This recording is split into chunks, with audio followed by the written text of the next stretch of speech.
entonces con nuestra sesión de preguntas moderada por Miguel Barrero, director de innovación de Grupo Santillana. Entonces invitamos a Miguel y a nuestros conferencistas Roxana, Julián y Fernando. Buenos días. Bueno, vamos a iniciar la sesión de preguntas. Yo antes de eso, la mañana en ese viaje que yo proponía ayer, en esa metáfora de viaje, verdaderamente desde la nave me ha producido un cierto vértigo. Vértigo del bueno, es decir, de ese de los parques de atracciones que te quieres volver a montar en la atracción para sentirlo. Yo creo que ha sido, os felicito a los tres y al ponente que no ha podido acompañarnos porque tenía que coger el vuelo pronto. Yo creo que ha sido una mañana realmente retadora y desafiante, en el sentido de que creo que han conseguido plantear muchas reflexiones y muchas preguntas. Espero que a nuestra audiencia, confío en que les haya parecido lo mismo. Me han llegado varias preguntas que, como ayer hice, voy a tratar de formular en una. La voy a lanzar saltándome las normas de cortesía porque debería empezar por Roxana, pero las voy a lanzar primero para los dos últimos ponentes y luego le voy a hacer una pregunta concreta a Roxana relacionada con lo mismo. Me da la sensación que a lo largo de la mañana hemos visto cómo hay muchas cosas, muchos logros que o bien la escuela no consigue o bien que tienen un nivel de implementación realmente incipiente. Hay una pregunta que está formulada directísimamente que dice, más o menos, con todo lo que habría que enseñar, ¿cómo hacemos para compensar la predominancia de áreas como la lengua y las matemáticas? Yo os hago la siguiente pregunta. ¿Creéis que en este momento la formulación curricular clásica, dada la importancia que tienen los currículum en cualquier país, en cuanto a que articulan y ponen normas al desarrollo de la práctica escolar, ¿creéis que es el momento de plantearse un cambio de enfoque curricular, abandonando el tradicional enfoque disciplinar y muy centrado en contenidos? Y para Roxana quería hacerle una pregunta. Un segundo. Para Roxana quería hacerle una pregunta y es, dado el retrato que ha hecho esta mañana y que creo que todos vivimos, tanto en las escuelas como en nuestras casas, de la omnipresencia de la tecnología en la vida de los jóvenes, y dada, yo comparto con ella absolutamente, yo creo que tenemos una especie de complejo de adulto pensando que es que ellos son supercompetentes. Yo pongo en seria duda que sean competentes en el uso de las tecnologías. Por ejemplo, en el uso de su vida privada. Creo que, bueno, no sé si tienen competencias para valorar si eso está bien o está mal. ¿Crees que, dada esa omnipresencia de las tecnologías, lo que los anglosajones llaman la digital literacy o la cultura digital tiene que tener un espacio curricular?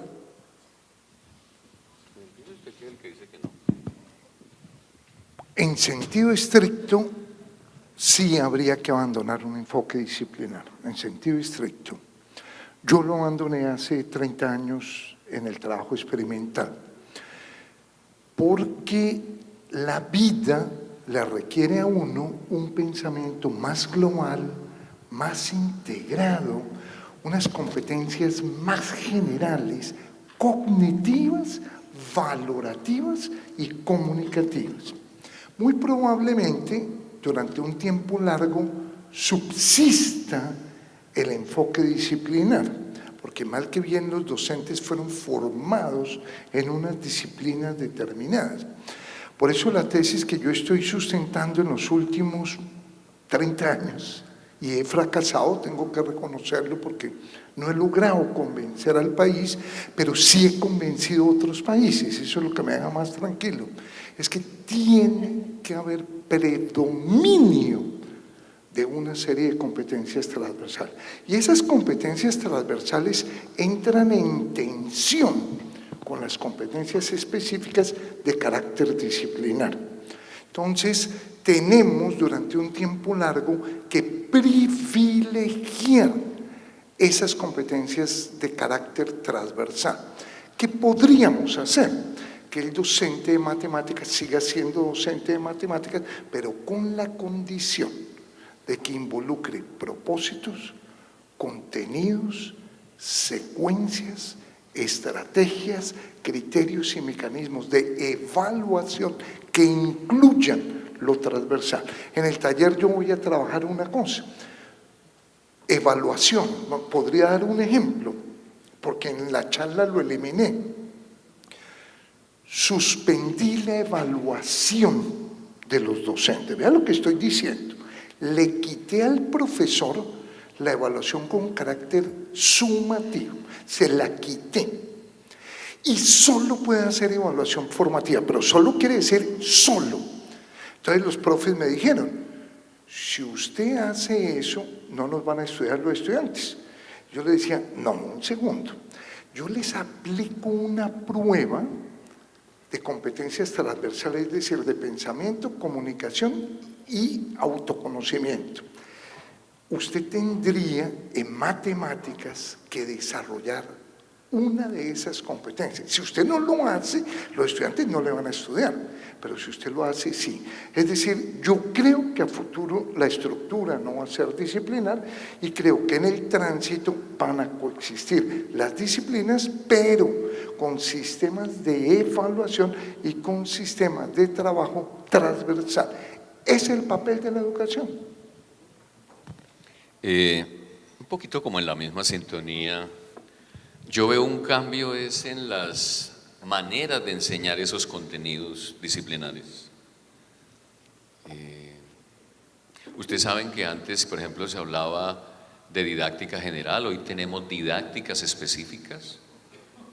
En nuestro país, Carlos Eduardo Vasco ha hecho un desarrollo fenomenal, por ejemplo, sobre didáctica de las matemáticas, pero dentro del tema de didáctica de las matemáticas ha avanzado todavía más para una forma particular de enseñar una operación, un concepto.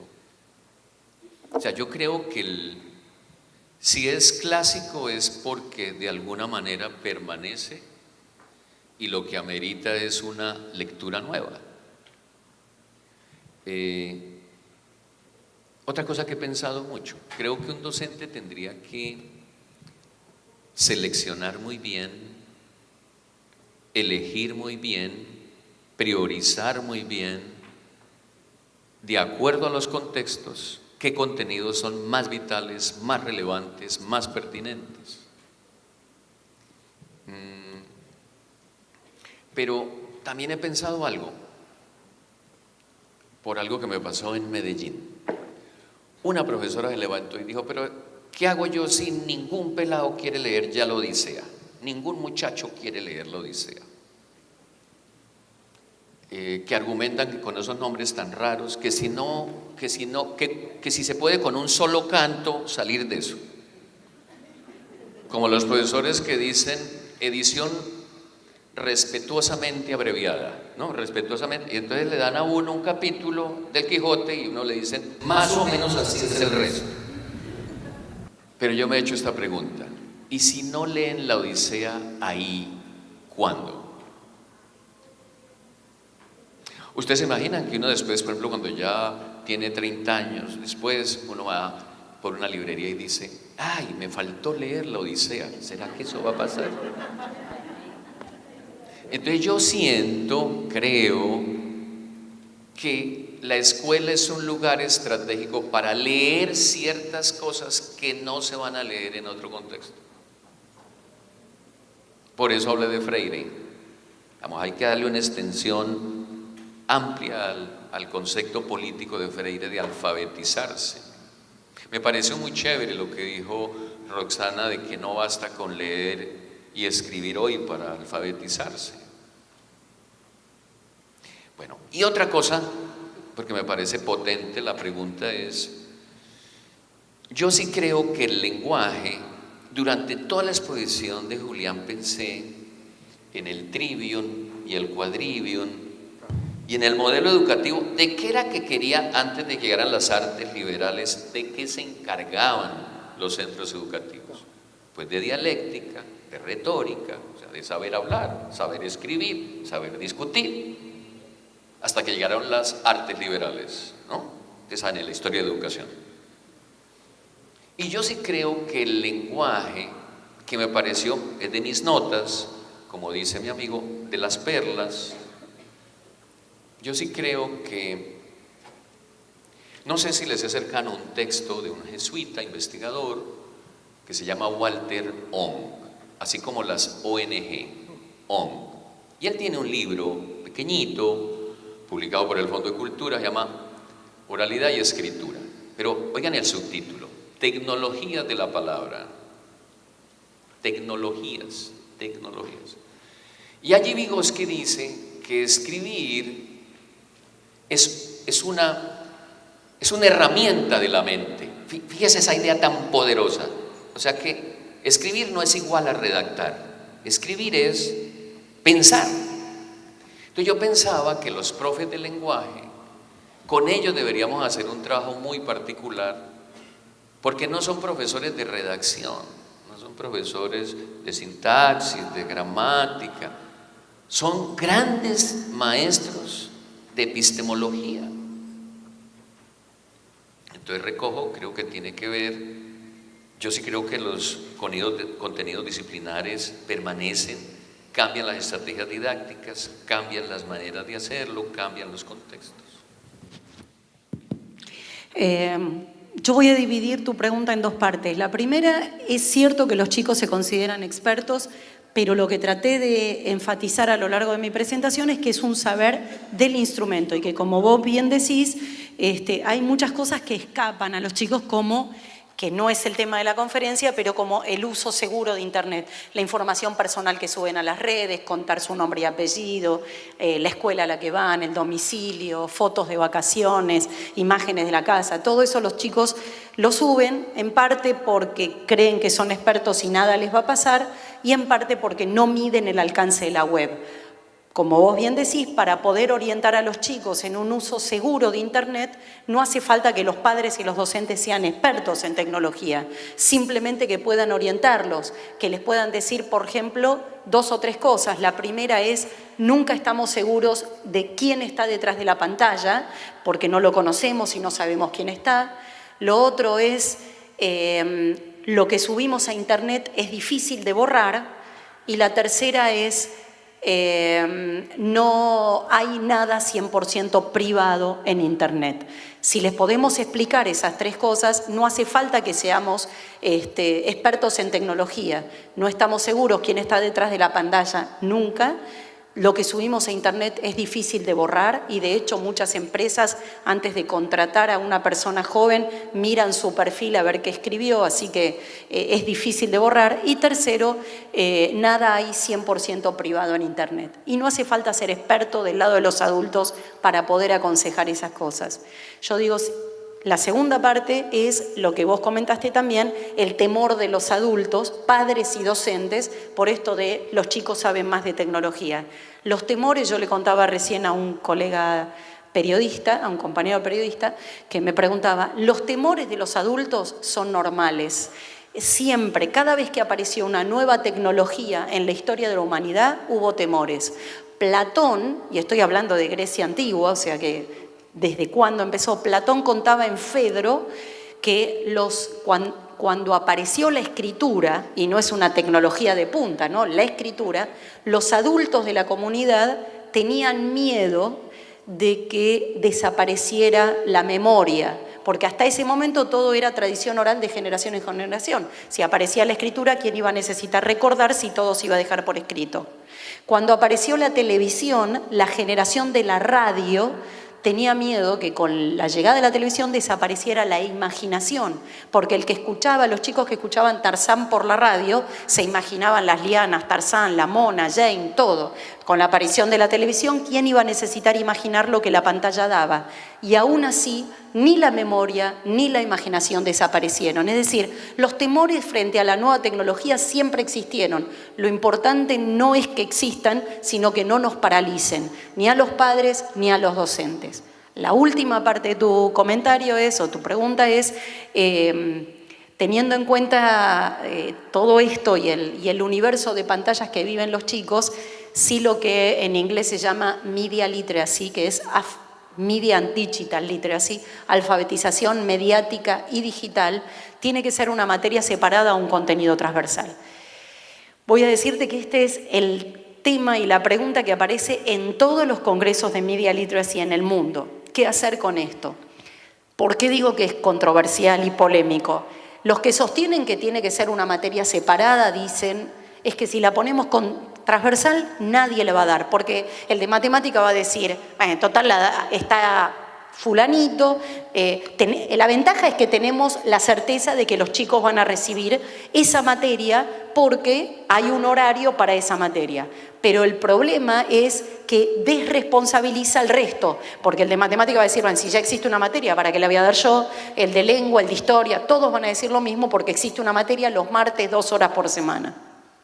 Entonces tiene la ventaja, pero la desventaja. La ventaja de que existe y tiene identidad propia, pero la desventaja de que desresponsabiliza a los demás. Y entonces los docentes que usen tecnología van a usarla como quieran, total los martes, pero no es cuestión de que haya dos posturas. Si es un contenido transversal, el problema es, como muchos contenidos transversales, es que lo tienen que dar todos y no lo da nadie, pero la ventaja es que cualquier docente que use tecnología tiene que enseñar a buscar información y tiene que evitar que los chicos recurran al copio y pego. Este es un debate en todos los congresos. Yo voy a dar mi opinión personal, que es la opinión de algunos países. Yo voy a decir cuáles sí, cuáles no están inscriptos en esto. Mi opinión es, prefiero que sea contenido transversal, que cada vez que un docente dé una tarea y sepa que los chicos van a recurrir a Internet, tenga que enseñarles a buscar información. No me importa si el de lengua no lo da, el de historia lo da, pero yo que les voy a enseñar a buscar información voy a tener la certeza de que los chicos no copien y peguen. Así que yo soy partidaria del contenido transversal, que es algo que en general siguen los países latinos, incluyendo en Europa básicamente Francia y España, que lo prefieren como contenido transversal. Todos los países anglo, empezando por Inglaterra, Australia, Canadá inglesa y, me estoy tragando algo, Canadá inglesa, bueno, y Australia y la propia Inglaterra, obviamente, lo tienen como materia separada. Yo personalmente prefiero que sea transversal y que no desresponsabilice a nadie de enseñar a leer los medios y las tecnologías. Muchísimas gracias. Nos queda tiempo para una pregunta y voy a hacer una pregunta con una cierta intencionalidad de clausura, aunque sé que ahora queda trabajo de paneles. Les quería preguntar, hemos estado en un congreso, nos llevamos inquietudes, nos llevamos retos, nos llevamos cuestiones. Un consejo en base a su experiencia de como directores o coordinadores pedagógicos sobre qué actitud tener para enfrentar el cambio. Bueno, yo me voy a repetir, voy a ser muy concisa porque si quedan 5 minutos, vamos a hacer un medio cada uno. Yo voy a decir dos cosas. La más importante es no tener miedo. En el caso de la tecnología, que es el tema para el que me convocaron a mí, no tener miedo. Los chicos saben de tecnología, pero es un saber limitado. El criterio, la experiencia de vida, la actitud es de los adultos. Tanto los docentes como que ustedes puedan decir lo mismo a los padres. No tener miedo. No hace falta ser, para el adulto, experto en tecnología para poder orientar a los chicos en un uso reflexivo, creativo y seguro de Internet. Un solo ejemplo, una sola cosa y con esto termino.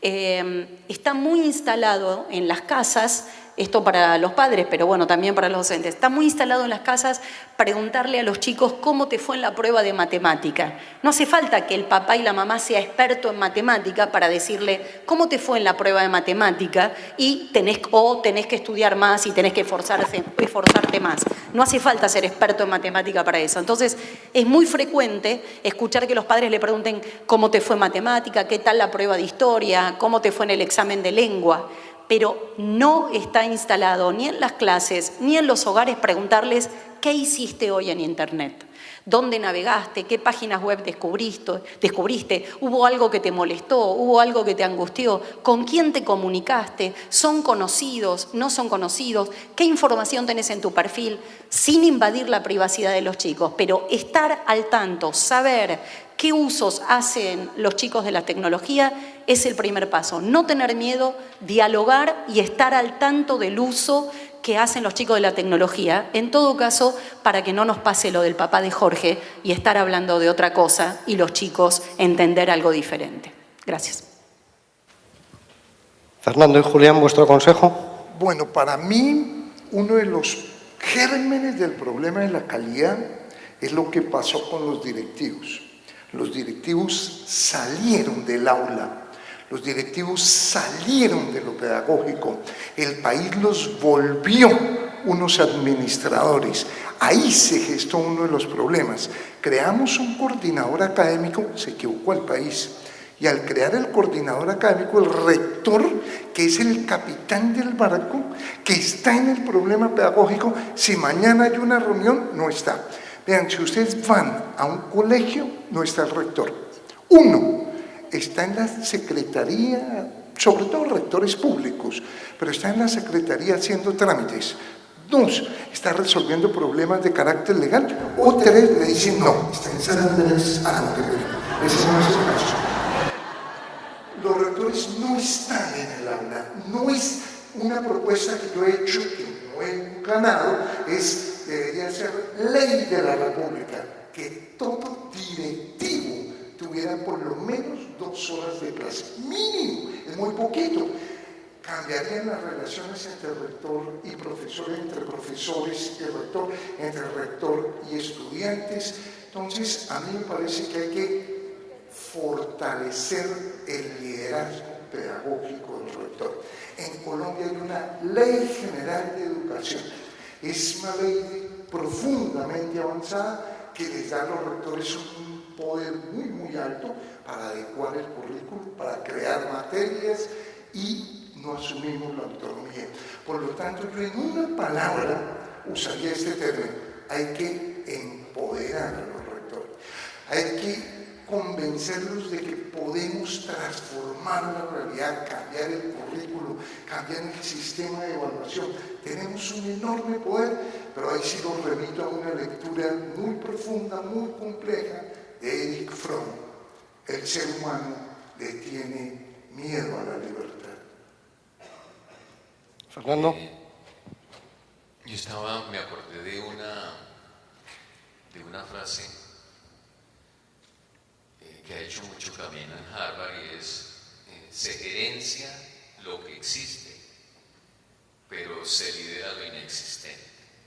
O sea, que esa es la razón por la cual hay más gerentes que líderes. Porque liderar implica crear escenarios que aún no están, que no son. Y liderar entonces implica riesgo. Hay cosas que funcionan, cosas que no funcionan. Entonces, sugieren también la pregunta. Se me ocurren dos actitudes. Bueno, llamémoslas de cualquier manera. La primera, no olviden lo del roble y la palmera. O sea, yo creo que se requiere flexibilidad para poner en tensión muchas cosas. Por ejemplo, la tradición con la innovación, para poner en tensión, sin romperse. ¿Qué debemos dejar de nuestras instituciones? Algo habrá que dejar. ¿Qué tendremos que cambiar de nuestras instituciones? Algo tendrá que cambiar. Pero ni todo se puede cambiar, ni todo se puede dejar. Flexibilidad. La flexibilidad es difícil para una crianza como la nuestra, de blanco o negro. O sea, flexibilidad difícil en una cultura de las disyunciones y una cultura poca en las conjunciones. ¿Sí? O blanco o negro, no. Gama de grises. Bueno, pero la segunda, disculpen, no le tengo la mayoría de ustedes, no los conozco, confianza, pero toca tener riesgo, capacidad de riesgo.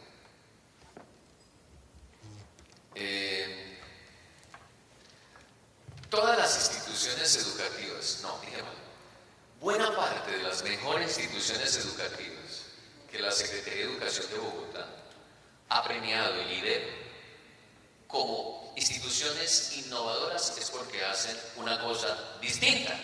El rector algo hizo, se le ocurrió otra cosa. Pero ¿cuál es peor? En lucha permanente con 3 escenarios, con sus profesores, primero, con la secretaría, 2, pero ustedes van a reír, y con los padres de familia. Entonces me parece que pueden ser las 2 pistas, flexibilidad y riesgo. Muy bien, pues con esto cerramos la sesión. Muchísimas gracias a los 3. Y Andrés, nos indicas por dónde seguimos ahora. Muchas gracias.